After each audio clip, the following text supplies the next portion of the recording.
Hello everyone, कैसे हैं आप। आज जो टॉपिक मैं आपके साथ स्टार्ट करने वाला हूं, इस टॉपिक की मेरे पास बहुत ज्यादा डिमांड आई थी। बहुत सारे स्टूडेंट्स ने रिक्वेस्ट किया था कि सर इस टॉपिक के ऊपर जरूर क्लासेस होनी चाहिए। तो हे भैया, आज हम लोग स्टार्ट करने वाले हैं एक नया चैप्टर जिसका नाम है specific relief act 1963। Specific relief act term का क्या मीनिंग है? Specific relief act that means relief जो किसी स्पेसिफिक पर्सन के अगेंस्ट में मिल रहा हो। एक ऐसा रिलीफ जो हम किसी स्पेसिफिक पर्सन के अगेंस्ट में क्लेम कर रहे हैं। रिलीफ कब मिलेगा? अगर सिविल राइट्स का वॉयलेशन हुआ है। सिविल राइट्स का एग्जांपल, अगर कॉन्ट्रैक्ट किया और ब्रीच ऑफ कॉन्ट्रैक्ट हुआ है, टॉर्ट में भी रेमेडीज मिलती है, कॉन्ट्रैक्ट में भी रेमेडीज मिलती है। तो अगर राइट्स का वॉयलेशन होता है, अगर सिविल राइट्स का वॉयलेशन होता है, तो हमारी कंट्री में उसको लेकर दो लॉज हैं। एक इंडियन कॉन्ट्रैक्ट एक्ट है और दूसरा लॉ ऑफ टॉर्ट्स है। इंडियन कॉन्ट्रैक्ट एक्ट में डैमेजेस पहले से डिसाइडेड भी हो सकते हैं, लेकिन लॉ ऑफ टॉर्ट्स में जरूरी नहीं है कि डैमेजेस पहले से क्या हो, डिसाइडेड हो। इंडियन कॉन्ट्रैक्ट एक्ट में पहले कॉन्ट्रैक्ट होगा, उसके बाद ब्रीच होगा, लेकिन लॉ ऑफ टॉर्ट्स में ऐसा जरूरी नहीं है कि पहले दोनों पार्टीज में कॉन्ट्रैक्ट होगा और उसके बाद राइट्स का वॉयलेशन होगा।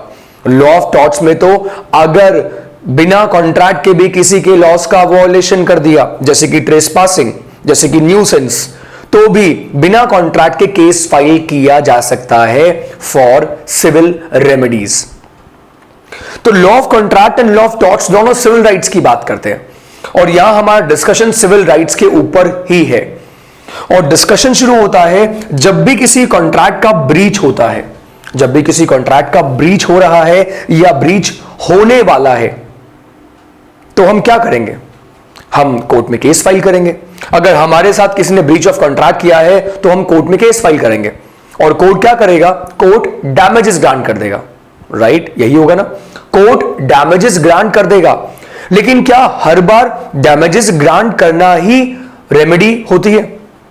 लेकिन क्या हर बार डैमेजेस ग्रांट करने से ही उस प्रॉब्लम का सॉल्यूशन निकल सकता है? क्या उससे जस्टिस मिलेगा उस पार्टी को जिसके साथ ब्रीच ऑफ कॉन्ट्रैक्ट किया गया है? कई बार ऐसा भी पॉसिबल होता है कि जब डैमेजेस एडिक्वेट रिलीफ नहीं होते तो कंपनसेशन या डैमेजेस ये तो इंडियन कॉन्ट्रैक्ट एक्ट में मिल जाते हैं एंड लॉ ऑफ टॉर्ट्स में भी मिल जाते हैं। लॉ ऑफ टॉर्ट्स में तो इनफैक्ट कॉन्ट्रैक्ट भी रिक्वायर्ड नहीं है, बिना कॉन्ट्रैक्ट के भी डैमेजेस क्लेम किया जा सकता है। और यहां मैं आपको कॉन्ट्रैक्ट के एस्पेक्ट से बता रहा हूं, लेकिन यहां मैंने एक और एग्जांपल ले लिया लॉ ऑफ टॉर्ट्स का। तो कई बार ऐसा भी पॉसिबल है कि डैमेजेस एडिक्वेट रिलीफ ना हो, और जब डैमेजेस एडिक्वेट रिलीफ नहीं होते, कोर्ट में यह कंप्लेन जाएगी कि सर डैमेजेस ग्रांट करने से इस प्रॉब्लम का सॉल्यूशन नहीं निकलेगा। तो उस केस में बारी आती है स्पेसिफिक रिलीफ की। स्पेसिफिक रिलीफ की, और उस केस में बारी आती है किसकी? प्रिवेंटिव रिलीफ की। अब इन दो टर्म्स का मीनिंग समझते हैं कि कई बार ऐसा भी होता है कि ब्रीच ऑफ कॉन्ट्रैक्ट होने के बाद कोर्ट डैमेजेस ग्रांट नहीं करता, बल्कि कोर्ट यह कहता है कि उस कॉन्ट्रैक्ट को परफॉर्म करवाया जाएगा, एग्जैक्ट फुलफिलमेंट होगी उस कॉन्ट्रैक्ट की। ऐसा कोर्ट क्यों कहता है? ऐसा कोर्ट इसलिए कहता है क्योंकि कोर्ट को लगता है कि डैमेजेस इस केस में एडिक्वेट रेमेडी नहीं है। मैं आपको एक एग्जांपल देके ना ये पूरा पॉइंट एक्सप्लेन करता हूं। मेरे दादाजी की प्रॉपर्टी आपके पास में है और उस प्रॉपर्टी से मेरा बहुत जबरदस्त अटैचमेंट है, क्योंकि मेरा बचपन उसी प्रॉपर्टी में बीता है और आप उस प्रॉपर्टी को होल्ड कर रहे हैं। मैंने आपसे ये कॉन्ट्रैक्ट किया कि आप कितना भी प्राइस लेकर वो प्रॉपर्टी मुझे सेल कर दीजिए, क्योंकि उस प्रॉपर्टी के साथ मेरा इमोशनल अटैचमेंट है। आपने हां कर दी। मैंने आपको प्रॉपर्टी के लिए एडवांस पेमेंट भी कर दिया। 1 करोड़ रुपए का चेक मैं आपको दे चुका हूं और उसके बाद आपने मुझे वो प्रॉपर्टी देने से मना कर दिया।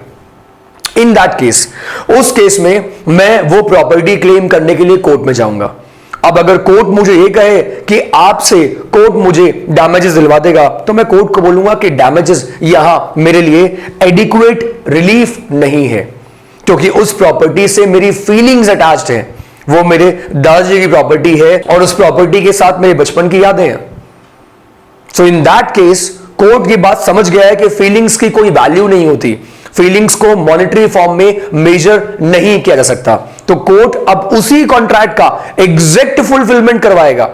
आपने ब्रीच ऑफ कॉन्ट्रैक्ट किया है, लेकिन कोर्ट आपको ब्रीच ऑफ कॉन्ट्रैक्ट नहीं करने देगा। कोर्ट आपको यह बोलेगा कि वो प्रॉपर्टी मुझे दे दी जाए, वो प्रॉपर्टी मुझे दे दी जाए, ऐसा करने के लिए कोर्ट आपसे बोलेगा। लेकिन याद रखिए कि यहां डिस्क्रिशन ऑफ द कोर्ट होता है।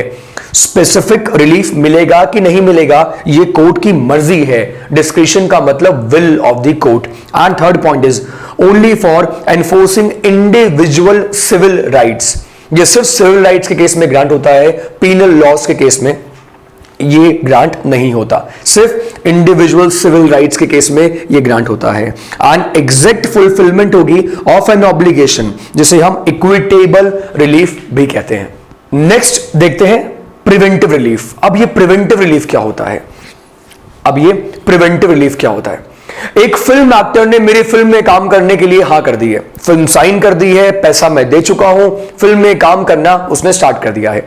उसके बाद वो फिल्म एक्टर ये बोलता है कि अब मैं आपके फिल्म में काम नहीं करूंगा। ऐसा रियल में केस हुआ था कि रेस 2 मूवी में काम करने के लिए दीपिका पादुकोण ने मना कर दिया था।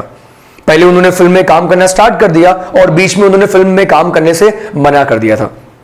तो अगर एक फिल्म एक्टर किसी फिल्म में काम करने से मना कर दे और फिल्म में काम करने से मना करने के बाद अगर फिल्म का प्रोड्यूसर कोर्ट में केस फाइल करे, फिल्म का प्रोड्यूसर कोर्ट में केस फाइल कर रहा है, तो कोर्ट ये बोल रहा है कि आपको डैमेजेस दिलवा देते हैं, लेकिन फिल्म का प्रोड्यूसर ये कह रहा है कि सर डैमेजेस हमारे लिए एडिक्वेट रिलीफ नहीं होगा, डैमेजेस से हमें आप पूरी तरीके से कंपनसेट नहीं कर सकते। अब उस केस में कोर्ट ये नहीं बोल सकता उस फिल्म एक्टर को कि आप एक्टिंग करो, एक्टिंग आपको करनी पड़ेगी। कोर्ट उसे बाउंड नहीं कर सकता। क्यों नहीं कर सकता? एक्टिंग पर्सनल आर्ट है, वो दिल से होती है और ऐसा करने के लिए आप किसी को कंपेल नहीं कर सकते।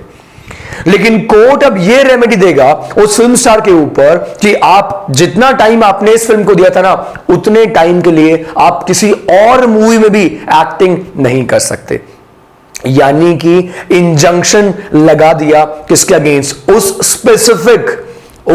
स्पेसिफिक फिल्म स्टार के अगेंस्ट में कोर्ट ने इंजंक्शन लगा दिया है। इसका पर्पस क्या है? इसका पर्पस यह है कि जब वो किसी और फिल्म में काम नहीं कर पाएगा तभी उसे रियल में पनिशमेंट मिलेगा। ये उसके लिए पनिशमेंट हो गया और जिसके साथ उसने ब्रीच ऑफ कॉन्ट्रैक्ट किया उसे एडिक्वेट रिलीफ मिल गया। और मैं हमेशा यही बोलता हूं कि पैसा सब कुछ नहीं होता। बहुत सारे केसेस में पार्टीज की मेन डिमांड पैसा नहीं होता। इनफैक्ट दे वांट कि जस्टिस मिले, और जस्टिस जरूरी नहीं है हमेशा डैमेजेस की फॉर्म में मिलता है। कई बार जस्टिस मिलता है कि कॉन्ट्रैक्ट की परफॉर्मेंस हो। अगर गुड्स इन्वॉल्व है, प्रॉपर्टी इन्वॉल्व है, तो एग्जैक्ट फुलफिलमेंट यानी कि specific performance of the contract होगा। Specific performance of the contract अगर गुड्स इन्वॉल्व हैं तो। लेकिन याद रहे ये गुड्स भी ऐसे हों जो कि एंटिक नेचर के हों, जो पुराने हों, या फिर जिनके साथ फीलिंग्स अटैच्ड हो, गुड्स या property what ever it is, या फिर और अगर पर्सनल आर्ट इन्वॉल्व है तो कोर्ट उस केस में इंजंक्शन ग्रांट कर देता है। राइट, सो ये हमने कुछ बेसिक प्रोविजंस डिस्कस किए स्पेसिफिक रिलीफ एक्ट के। आने वाले वीडियोस में मैं इसके कुछ और इंपॉर्टेंट सेक्शन आपके साथ डिस्कस करूंगा। Stay tuned for more videos. Please do like and subscribe our YouTube channel. Thank you so much.